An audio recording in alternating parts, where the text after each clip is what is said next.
nuyuwaat bu baax di amaat mbégte ak bànneex bu baax a baax di leen wax ne tey ñu ngi si biir Xutaan fekk si Ibrahima Sène mouvement Sénégal bu bees Ibrahima maa ngi lay nuyu bu baax di la bëggee di la kontaane si dalal bi ñu dalal.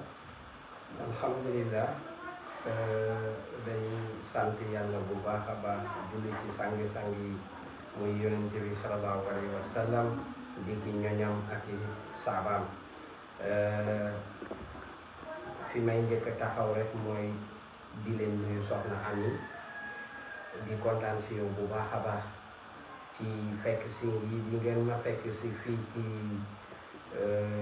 Sébikotane di sama kër jigéen nekk ku sori ci man ci li nga xam ne moom laa nekk di def muy politique mu nekk ci ku sori ci man lool moo tax ma ñëw fii def fi interview bi di remercier kilifa gi le caméraman di nga xam ne Bas di ko nuyu bu baax a baax nag vraiment di kontaan si moom bu baax a baax di nuyu yëpp jigéen yi nga xam ne ñoom lañ fi fekk di sama soxna si toog di sama rakk ji toog fa tabarakallah di tegaat yëpp ci ñi nga xam ne ñoo may gunge ci mouvement Sénégal bu bees en tant que responsable de la coalition Diomaye président. danañ ci ñëw dañ la doon bàyyi nga nuyoo rek mais loolu dinañ ci ñëw parce que ku gis tey ñu fi teewee nga xam ne loolu moo waral suñu teewaayu waxtaan bi mais buñ bëggoon a xam si Ibrahima Sène président kañ la dugg si politique lan la ñuy wax. donc soxna Ami damay sawar pour tontu la foofu ci lu yaatu sax tabarakallah Ibrahima Sène lan moo ko dugal ci politique ak lu tax mu bëgg politique lan moo tax mu bëgg politique kooku sawar naa ci pour ma tontu ci lu xóot sax Ibrahima Sène nit la koo xam ne ku def aventure la en 99 mu nekk bés boo xam ne bés bu sacré la ci borom bi subhanahu wa taala tabarakallah ma gént sawar naa ci pour wax ko ndax lu ñu jot a mën a wax la ndax mission bi tàmbali na. kon su ma la déggee dafa mel ne sa dugg si politique ab gént la dikkee. ci gént la ñëw si man gént boobu nag yaakaar naa Sénégal nekk réew boo xam ne li si ëpp réewum diine la mais nag constitution Sénégal mu tënk ko ci pays laïque ñu bokk ko ak ay yeneen diine yi fi nekk ñu respecté leen lool macha allah moo tax dialogue islamo-chrétien ñëw taxaw suñu kanam géntu googu nag mission la ci lii ma nekk nii bu ñu gënee xuus rek dinaa ko gën a leeral pour lan moo tax ma gën a dugg ci politique actuellement ma ne la ni ma tëddee ba ma géntu boobu ma déparé ko ci ay kilifa diine yi nga xam ne ñoom la yàlla gën a sédd ñu ràññeetle ko bi ci njëkk di maam borom Touba radiyallahu anhu di Seydi Hadji Malick di Serigne Babacar Sy di Serigne Fallou ñeent yi di l'est l'ouest le nord et le sud kon lii mooy àdduna bi géntu googu ñu di ma xamal ne géntal nga wax ak njaboot bi kan moo wax loolu yaakaar naa ñoom ñeent yooyu ma lim yépp kenn ku ne génnee na kàddu ci biir gént gi mu nekk loo xam ne fekk maa ngi xale loolu nag ma jàppoon ne gént rek la aduna di dox di dox di dox ba yàlla dugal ma ci politique nan la ma yàlla dugalee ci politique maa ngi koy wax sax ci ay waxtaan ak ay nit c'était en Mauritanie en 2020 fi ma toog ci sama kër am kilifa bu ma fekk foofu bi ma fekkee ci kër gi mu daal di ma waxtaan ak man ñu nekk di waxtaan. kilifa boobu si gént la wala nu fa demee. kilifa bi dafa ñëw nii du ci gént dafa ñëw nii mën naa wax ne moom bokk na ci ay kilifa gendarmerie ci biir Mauritanie en même temps renseignements généraux mu ñëw ci biir kër gi fekk ma ñu toog ñu waxtaan lu yàgg si laa jóg mu ne ma kaay gunge ma ñibbi gunge googu mu ànd ak man ci biir oto bi ñu dem ba ci yoon wi bi ñu demee ba ci biir yoon wi mu daal di taxawal oto bi ne ma dama lay jox ay renseignement yi nag dafa dem ci benn leader Ousmane Sonko en tant que président du PASTEF mu jox ma ci ay renseignement wan ma ci lu bari ci Ousmane Sonko ma ne ko yii de lii doy na waar mu ne ma qu'est-ce que tu vas faire dama bëgg yow ci sa wàllum bopp nga dem Sénégal nga dugg ci politique pour défendre la République loolu ma dugal ci politique. macha allah mais après fan ngeen mujj yaa ko kilifa boobu. ma ne kilifa boobu. soxna Ami. affaire bi ba fi mu toll nii dafay travailler ci sama psychologie. ndax lan. ndax booba laa ko gëj a gis gisaatuma ko. fa ma demoon ca kër fa ma yóbbu woon ba ca buntu kër ga. dugguñu ci biir kër gi dañoo taxaw ci buntu kër gi ma delluwaat foofu pour gën a renseigner waat ci moom ma laajte ko ñu ne du dëkkul fii. mu nekk yëf mais loolu garaaw na de. mu nekk yëf bu yéeme ba fii may wax ak yow mii. mënuma laa wax ni nit ki nii la tudd man xam naa ni moom Bala sant. kese nga ci xam. kese. fa ma yóbbu woon dem naa ba foofu laajte ko ñu ne ma kii kooku ngay laaj nii de dëkkul fii. te xamuñu ko. mais après nga def naan. ma gëm ne loxoy maanaam muccuk Sénégal ci sama loxo la nekk. mais si Ibrahima Sène li nga wax garaaw la de muccu Sénégal sa loxo la nekk Ibrahima Sène mi toog. ni mucc Sénégal ak Sénégal ni mu toll si Ibrahima Sène li nga wax rëy na nag. torop lu tax nga wax loolu. effectivement lu tax. ndax ñaari yëf yi nga xam ne moom moo coïncider ci dugal ma ci biir politique looloo tax ma wax loolu. bi si njëkk ma njëkk koo procédé ci ki ñuy wax capitaine Dièye ñëpp xam nañ capitaine Dièye. kàngam la ci wàllum politique il était dans l'armée capitaine Dièye mu ngi jàngee censure borom xam-xam la ci biir armée Sénégal et en même temps en politique ci jamono yi ñu toll nii. mais su ma la déggee di nga waa ji ñëwee fa dem wax na si Ousmane Sonko est-ce que yow def nga benn démarche pour dem si Ousmane Sonko waaw wala déet. non man demuma ci Ousmane Sonko. lu tax te waa ji wax la message jox la message ci Ousmane Sonko. waaw effectivement ndax damay jéggalu wax naa ko damay wax ne lépp lim ma wan ma gis ko dama fas yéene def ko sutura ci biir Sénégal dégg nga mais benn projection rek laa mën a teg ci li nga xam ne. mooy comment je peux faire pour défendre la République et la nation ba li nga xam ne moom laa teg sama bët ma di di ko défendre la pour la république loolu moo ma dugal ci politique. ndeysaan am na solo loolu macha allah mais bu ñu bëggee xam Sénégal bu bees nan la dikkee ak kañ nga ko tëral lan la ñu si wax. effectivement Sénégal bu bees mu nekk benn slogan boo xam ne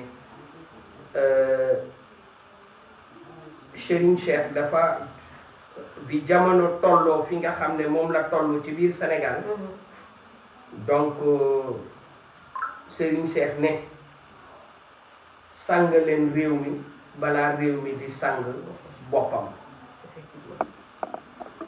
réew nañ lañ koy sàngee loolu xaw a réer bépp politicien bu nekk ci biir Sénégal loolu réer la nan la ñuy sàngee réew mi. ñu koy sàngee. très bien ni ñuy sàngee réew mi nga wutal ko benn tur boo xam ne mooy ñu beesal ko muy Sénégal bu bees looloo indi slogan Sénégal bu bees. mais nan la la dikkee ak bi nga koy créer day taxawal Sénégal bu bees yow ak kan la wala yow si gént bi rek nga dépendre def sa coalition.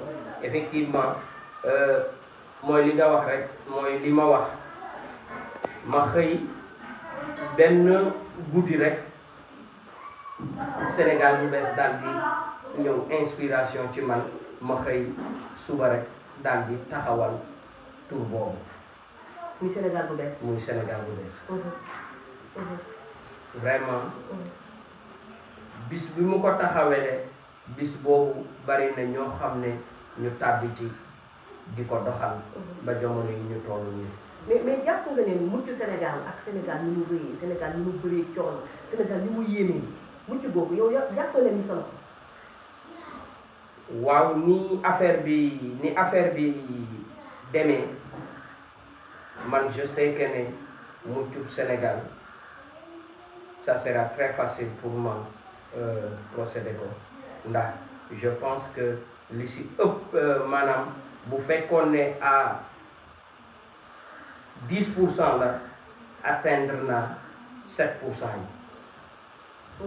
si kàttanu yàlla ak mbaaxam ndax yàlla moo ma jox mission boobu mais du nit.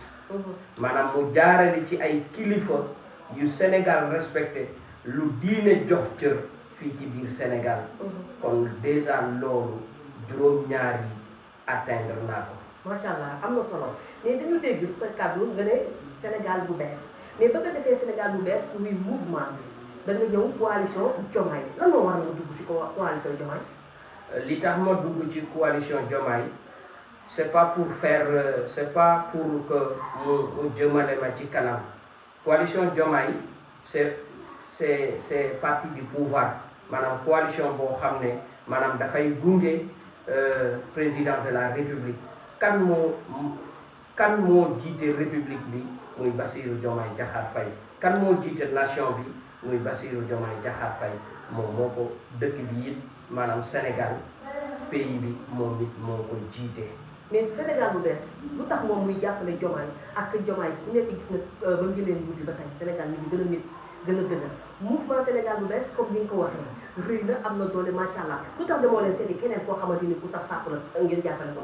effectivement waaw loolu it mën nañ wax ne mën nañoo seeti keneen koo xam ne maanaam ku gën a saf Diomaye mais man je pense que en matière de politique pour mission bi may dox il fallait que président de la république rek laa ci mën a lëkkaloo. lu tax. effectivement lan moo tax ndax fi mu toll nii bu Sénégal taxawee moo ko taxawal bu Sénégal demee moo ko yóbbu kon déjà li nga xam ne li ma wax noonu moom kese moo tax ma wax loolu ndax tey jii nii maanaam mooy président de la république mooy père de la nation moo jiite lépp lu nekk ci biir Sénégal mooy bàyyi ñëpp kon kër soo ca duggee nga fekk fa yaakaar naa ne doo romb borom kër ga papa bu fa nekk nga jéggi dem ca jigéen ñi loolu moo tane. mais mouvement Sénégal bu bees Diomaye xam na ko wala xamul. effectivement mën naa wax ne yaakaar naa ne à travers si li nga xam ne ci internet bi ñu nekk di leen ci remercier di leen ci ñaanal yàlla je pense que yegsi na c'est dans l'administration comme je pense que Diomaye dugg na ci noppam yëg na ko ndax mu ngi may déglu ni ngi lay déglu mais yëg na ne mouvement Sénégal bu bees président bi di Ibrahima Sène yëg nga xam na ne yow yaa ngi jiite affaire bi am na démarche yu muy doxee yow wala amul démarche yu muy doxee yow. waaw actuellement amul démarche yu ñuy dox ci digganteem ak mouvement Sénégal bu bees. ndax lu tax amul loolu. effectivement ndax lu tax ci côté boobu. balaa loolu di mën a am il faut moom président de la république ñu toog moo tax ma ne la li war a doxal Sénégal ci sama loxo la nekk dama koy wax saa su ne du neex a dégg. loolu moom neexut a dégg. déedéet monsieur Sène vraiment mu neexut a dégg. neexut a dégg ndax Sénégal bi mu demee nga ne yow yaa koy doxal loolu moom neexut a dégg. moom effectivement du bëgg lu neex nit.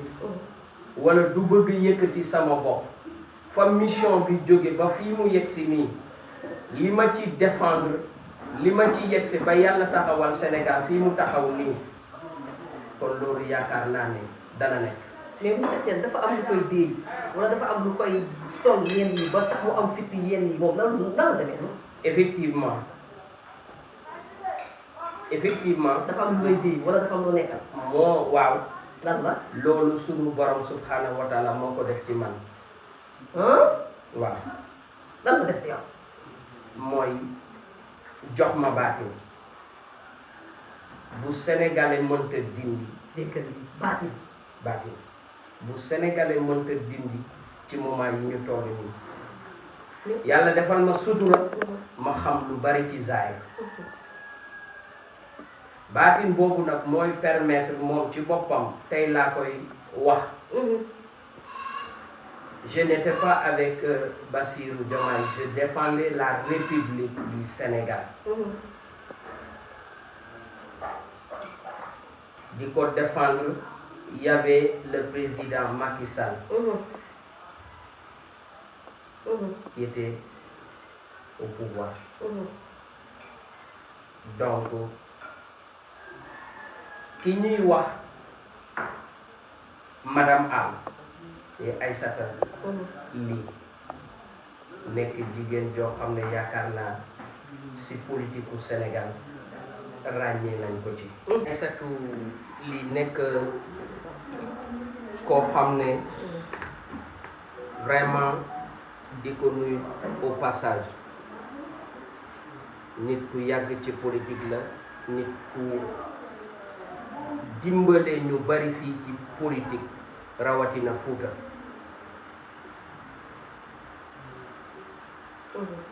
Aïssata Ly moomu moo jàpp ci loxo Macky Sall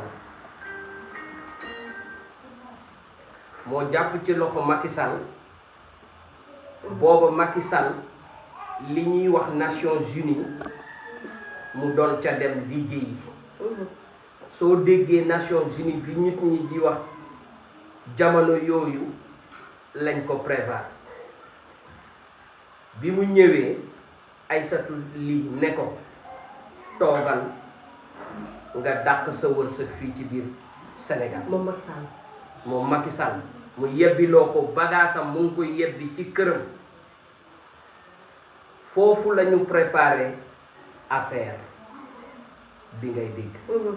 ci kër googu la ko ne toogal ma yebal la su ma la yebalee jaar fi ngay jaar réew mi dina dugg ci loxo ci sa loxo.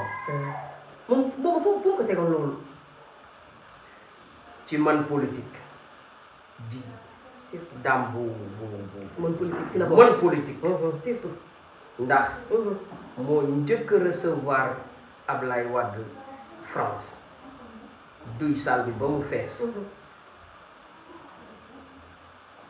kon loolu mu waxoon Macky Sall def ko ne toogal nga dàq sa wërsëg fii nga def fi ñaari at. kon soo ma déggee nit ñi di wax ne Macky Sall dafa bëggoon a def 3e mandat c'est faux. loolu amul.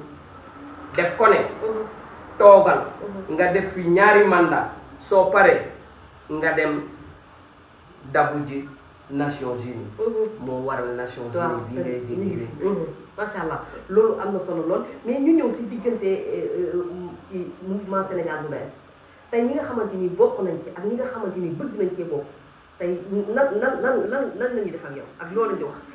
voilà di woo sénégalais yëpp ci mouvement bi. mouvement bi pour Sénégal la du pour Ibrahima Sène maanaam Ibrahima Sène dafa yor lépp luy baatinu mouvement bi mu ngi ci ginnaaw yàlla mu ngi ci loxoy Ibrahima Sène zaahir bi woo naa ci sénégalais yi bépp sénégalais ak coin boo mën a nekk. baatin bi nag. kooku yaakaar naa ne baatin kenn du ko séddale. dañ koy téye dañ koy téye kooku ci borom bi la. bu fekkoon ne loo xam ne lu ñuy séddale la képp ku nekk ci biir Sénégal waxuma la nga bokk ci yëf yi nga ñàkk cee bokk ma séddale ci. mais yëfu sunu borom la.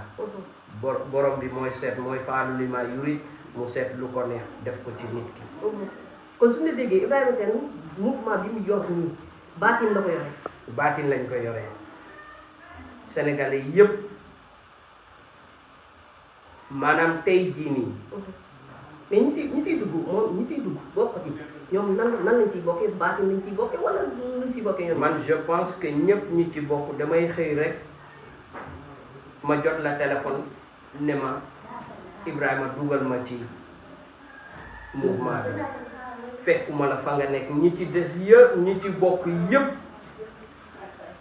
kenn demuma fu ma foo xam ne fekk naa la fa nga dëkk ma toog am ak yow conversation amul. nan la kon nan lay demee kon. damay toog ba ci yàgg kenn woo ma ne Ibrahima man de yow rek laa bëgg a àndal ci politique ci sa mouvement bi. mais loolu garaaw na de Ibrahima. lu doy waar la. mën naa la. xanaa Ibrahima Sène dafa ànd ak ay jinne.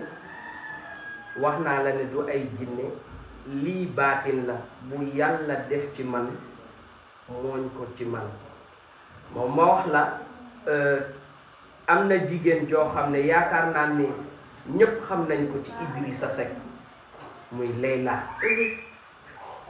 ñu koy wax Ndogoy Seen. Ndogoy Seen jigéenam kii. mbir ki laan yaakaar naa ku wax mbir ki laan ci Ndogoy ci Idrissa Seck nga ko xamee dama toog mu woo ma mu ne ma yow laa bëgg a àndal ci sa mouvement bi au niveau de la coalition. ma ne ko jërëjëf. macha allah te yaakaar naa ne kooku kàngam la. ci wàllum politique dëgg la. ak mën naa ci cité ñu bari. fi mu toll nii. ñoo xamante ni bëgg nañ pour ànd ak yow si mouvement bi. ñu ngi ci. ñu ngi ci mais lu tax yow nga ànd ak baatin. ak baatin ni mu garaawee. lu tax yow seeti woo benn xale boo xamante ni nekkul dara nga jëm ko def dara.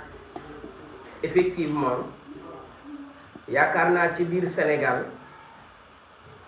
am na loo xam ne su ma ko tegoon ci taabal bi baatin dafa nekk lu nëbbu lu nekk ci kaw nekkul lu ñuy nekk di toog ci internet bi di ko wax wala toog ci télé di ko wax mais waxuma Sénégal en dehors de Sénégal def naa fi loo xam ne tabaarakallah Sénégal wax naa la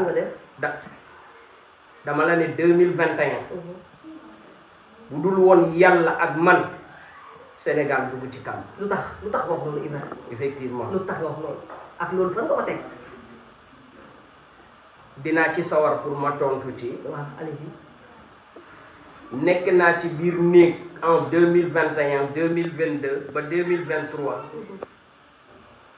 bi ñuy def élection 2024 yaakaar naa ne laa ci génn kenn ku ma gis def naa ndax dangaa feebar ma ne la ma waroon a am yaram donc 2021 2021 2022 ba 2023 ba 2024 nu ñu defee élection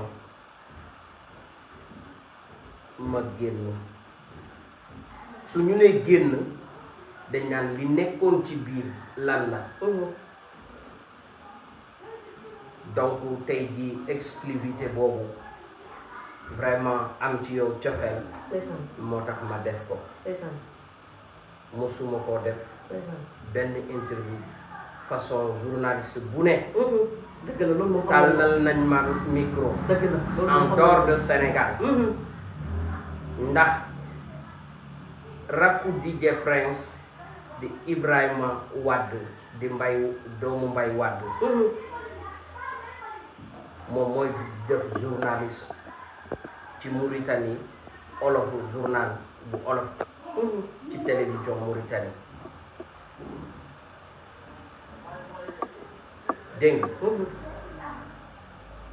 ma ne man dama la ne 2021 boobu si laa nekk fi may nekk mais 2021 bi nan la demee woon exactement loo bëgg expliquer foofu 2021 boobu dama ko doon dugg xalwa pour Sénégal maanaam Sénégal ci boppam république bi mën a taxaw macha allah loolu defal naa ko Sénégal est-ce que kon Sénégal amul desalu ma Sénégal dara Sénégal moom moo war a fay fi mu toll nii mais lan moo waraloon nga def loolu bëgg gi ma bëgg Sénégal moom ndeysaan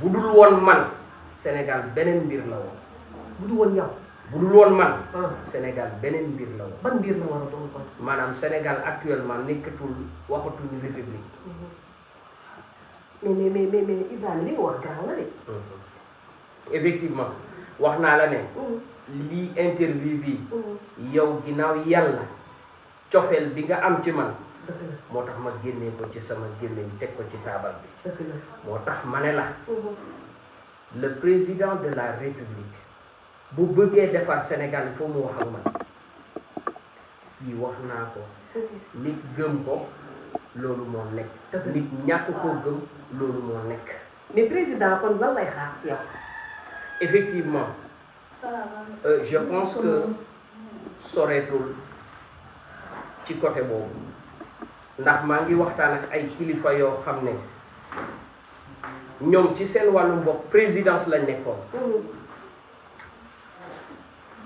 kon bu ma demee ba di waxtaan ak ñooñu je pense que loolu sorewul dëgg la sama waxtaan ak ñoom kàddu yaa ngi nii ci biir portable bi mais comme président ni mu toogee woowu la dalalu la xamul sa mouvement bi tey bu kenn taxawoon rek ne woo la ne Ibrahima Sène kaa ñu liggéey koo xamante ni dafa pare dafa dem wala doon su fekkonte ne woote mooy tax ma dem yaakaar naa dem naa bu yàgg kon lan la kon lan moo tax ngay toog si Diomaye lan moo problème pour li nga xam ne moo ko dese ci république bi Sénégal am li mu bëgg looloo tax ma taxaw mais da nga gis ne Diomaye dafa war a am fu mu yóbbu Sénégal xanaa effectivement fan la maanaam fi Sénégal yi soxla Sénégal moom ci boppam moo ko fa war a yóbbu dama lay jox démb barki démb bi mu dalalee maire yi Sénégal fii maire yi dafa am baat boo xam ne daf ko wax et ñu bari bàyyi ñu ci xel ban baat la baat bi dafa ne bi muy dem élection yi campagne dafa nekk Tamba je pense su ma juumul am ku ko ne Bayla je pense que tur bi noonu la Bayla Sow je pense xaw ma mu ne moom def ko ne sooy dem Medina Yoro Fula buur du fa dugg moom ni mu ko waxee maanaam kuy wut nguur wala nga ne ci nguur boo fa demee maanaam su fekkee yaa ngi ci nguur da ngay daanu su fekkee da ngay wut nguur doo ko am léegi nit ñi ci boppam ni ñu jëlee wax bi ñoom comprendre ñu lu tax mu wax loolu mais lan moo waroon wax loolu kon maa ngi lay waatal ci yàlla ne Diomaye ci boppam yàlla mi ma tiim seede na ne borom baatin la ah mais Diomaye mën na am baatin ba ëpp Ousmane Sonko baatin effectivement foofu nag dinaa fa taxaw gis nga baat danañ fi ñëw sax danañ fi ñëw léegi gis nga baat bi ma lay wax nii ñaari dëkk la ba ñett mooy ban. ci Sénégal ñeent benn bi di Jobaas Jobaas. loolu mu wax noonu daan nañ ko wax Jobaas ñu ne benn takkader maanaam boobu ci takkader lañ ko doon adressé ok. képp ku fi nekk doo boo takkee doo takk doo nekk takkader loolu dañ ko képp ku bëggoon a def takkader doo ko def maanaam boo ko defee danga fay des loolu psychologiquement nekkoon na foofu ñaareel bi parce que dañ ko gëm ba mu topp leen. waaw di Medina Yoro Fula bi mu wax ni caareen ak njuum ñeent lañu woon njuum benn buur daanu foon dugg Jobaas yi daanu foon dugg Medina Yoro Fula bi buur du fa dugg mooy la Jomaay procédé keroog ci interview wax ji moo doon wax ak caareen caareen mu ngi ci diggante seedoo ci Fuuta la nekk dëgg la am na solo li nga wax nii mais dañu la dégg nga ne Diomaye borom baatin la foo teg loolu. loolu bariwul ñu ko mën a wax ci biir Sénégal.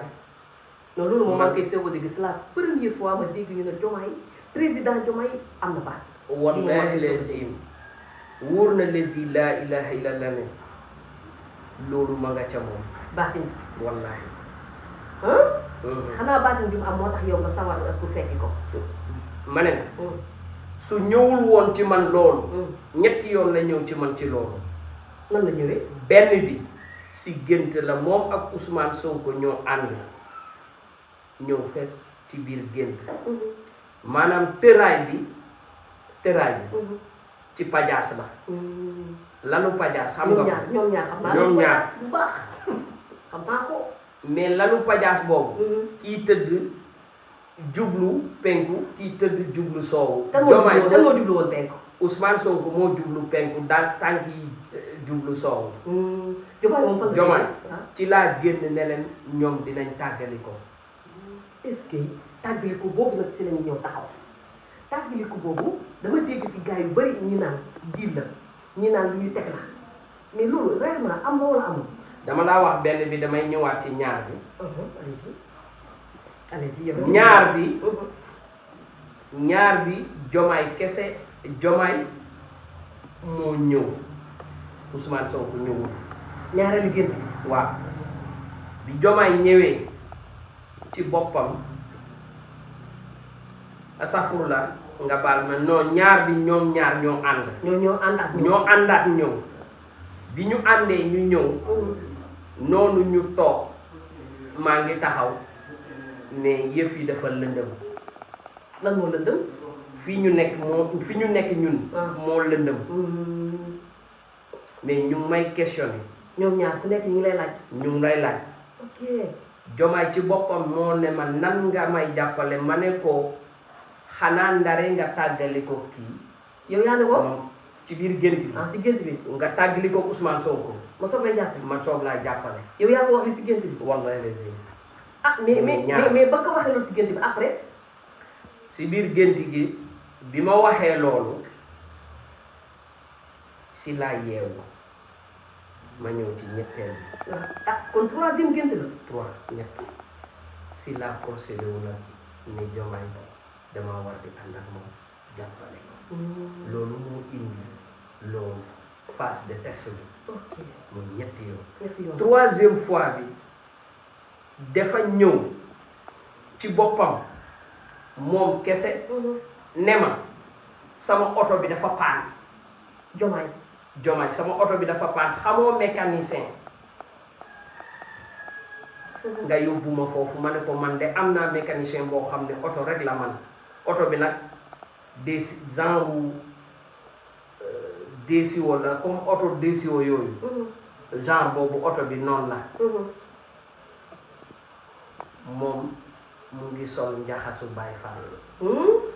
ci gént gi. waaw ñu dox ñu dem bi ñu demee ma ne ko mécanicien bii de macha allah mu jox ko oto bi ma ne ko est-ce que xam nga ne tey aljuma la. yow nga wax ko. man Diomaye ma ne ko tey aljuma la. ma ne ko aljuma boobu nag dañuy dem julli ji ci jumaa ji mais dañ may bàyyi ma jiitu la nga bàyyi ba ñu taxawal julli bi nga dugg si ndax sinon sénégalais yi duñu mën a julli looloo tax ma waral wax sénégalais yi ne Diomaye dem na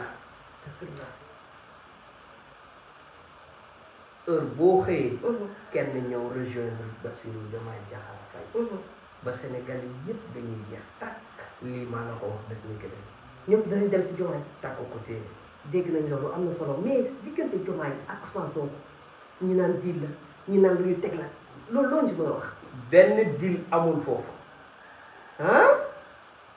démb maanaam soo déggee waxu Medina Yoro Fula bi deal amul foofu def doon leeral kon maanaam séparation dafa am carrément carrément njëkk na koo leeral ci bu mu ne dama dugg lël 83 est-ce que ne ko yaa leen séparé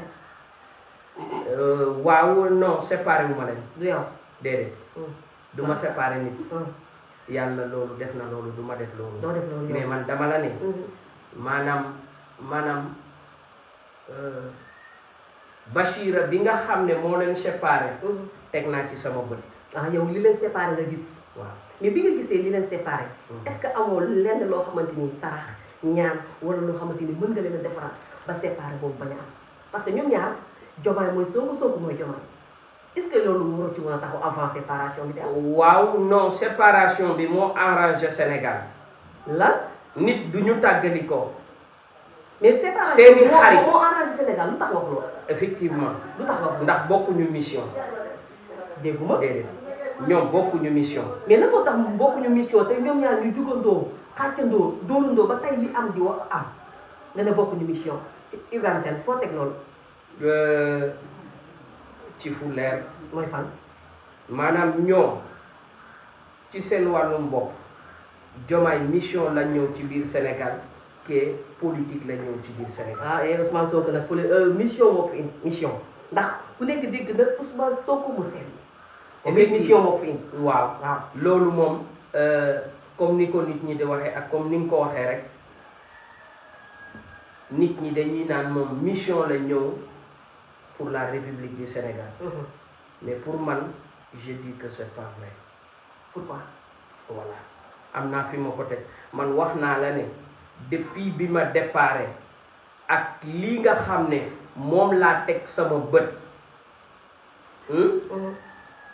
dëgg du ñaar dëgg du ñaar déedéet dëgg bu lan la benn am na solo de am na solo de ah dëgg du ñaar dëgg la bu xel dee dem ñaar rek nekkatul yàlla dëgg la c'est droit au but yàlla benn la yàlla kenn la kenn la macha allah mais yàlla kenn la mais yàlla mi nekk kenn tamit am na de boole ay nit yu nekk ñaar boole ay nit yu nekk ñett pourquoi nga ne benn rek waaw moom laa la wax ne kenn rek a mën a jiite ci biir Sénégal mais ñaar benn président rek lañ mën a am mais coalition Diomaye est-ce que jàpp nga ne comme séparation am na Sonko taxaw Diomaye taxaw est-ce que deuxième mandat Diomaye mën na ko am man dama la koy wax tey nga denc ko allez-y wax naa ko dama ciy répété waat moom Bassirou Diomaye Diakhar Faye tànk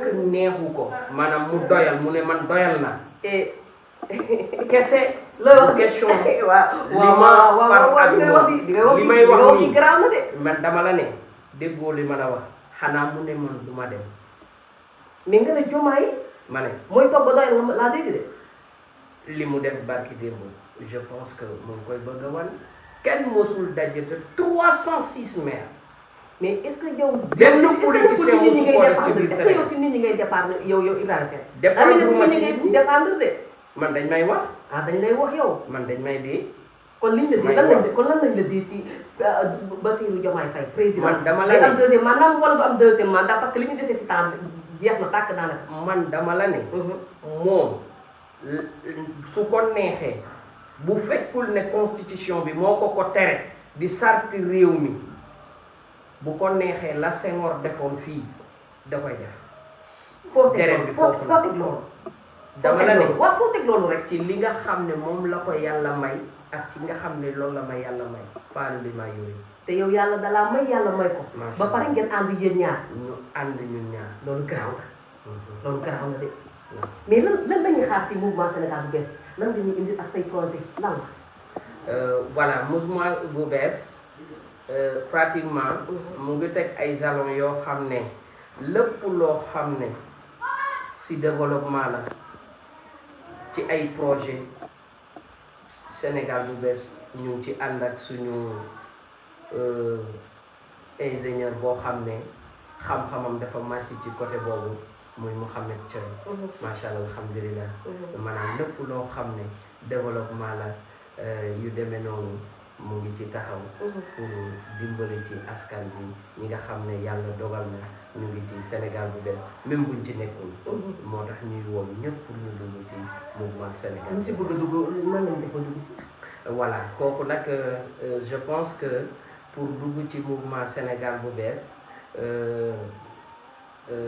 loolu jafewul da ngeen am numéro yi ngeen di joxe groupe WhatsApp wala naka la demee effectivement benn numéro la muy 77 352 53 66 muy sama numéro képp koo xamante ni bëgg nga bokk si groupe bi rek képp kon jëlal si numéro bi bëgg nga bokk ci mouvement Sénégal bu bees jëlal numéro bi muy 77 352 53 66 nga bokk ci mouvement Sénégal bu bees Sénégal bu bees fan lañ ko mën a xaar Sénégal bu bees dinañ ko xaar pour mu gunge président de la république ci mission bi nga xam ne moom la ko Sénégalais yi jox macha allah alhamdulilah pour faire émerger la république du Sénégal macha allah am na solo lan koy tàgg di sant vraiment bu baax a baax yow it di la ñaanal yàlla kàttanal la seede yàlla télé bi nga xam ne fépp foo xam ne soxla nga ko foofu yàlla ñagal la ko teg ci loxoom te insha allahu rabbi fii ak déwén bu soobee yàlla lépp liñ ci bëgg bu soobee yàlla di ko am ndax dafa am loo xam ne dama ko ciy yokk j'avais rêvé que yaa ngi may jox motif boobu muy Mati 3 Pommes de au passage moom laa doon rêvé lii nga may defal ni relève am nga jël ni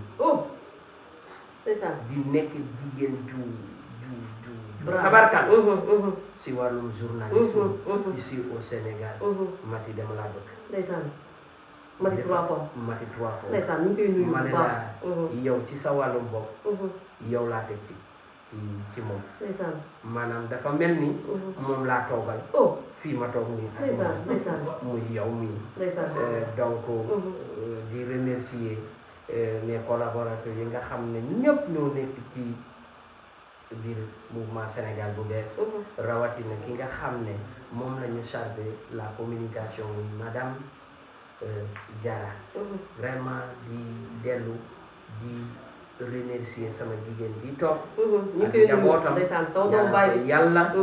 yàlla defal ko sutura amiin ba fépp fu mu bëgg njaboot gi yàlla defal ko ci sutura tabarakallah di nuyu sama caméraman bi Bas vous avez une mention spéciale et bonne continuation jërëjëf yal na yàlla taxaw amiin waay aaxiru da'waana alhamdulillahi rabbil aalamiin merci di jaajëfal bu baax di kontaan bu baax monsieur Cheikh président Sénégal bu bees en tout cas ñu ngi lay bégee bu baax di la kontaanee yow moom yàlla def maa la bëggal sama bopp loolu yàlla def na ba pare en tout cas ñu ngi lay ñaanal mouvement bi lépp li ci bëgg suñu borom defal la lu kaw sa njort en tout cas sa moom boobu dama ko jël muy sutura yàlla si yow laa ko déggee ma jëlaat ko ndax loolu dafa baax ndax sutura yàlla mooy lépp kon yàlla na ko yàlla defal la ko yow it si mouvement bi nga xamante ni moom nga sumb yàlla nga daal lépp te yàlla na si am ndam ci barke yonent bi en tout cas ñu ngi jaajëfal tamit sama doom bàyyi ak mbokkam yeeg ñëpp ñu ngi leen di jaajëfal bu baax di leen kontaanee bu baax a baax di siyaar ci nga xamante ni mooy Baye Pël maa ngi koy siyaar bu baax yaa ngi ko siyaar di amal bàyyi ko doomu yaay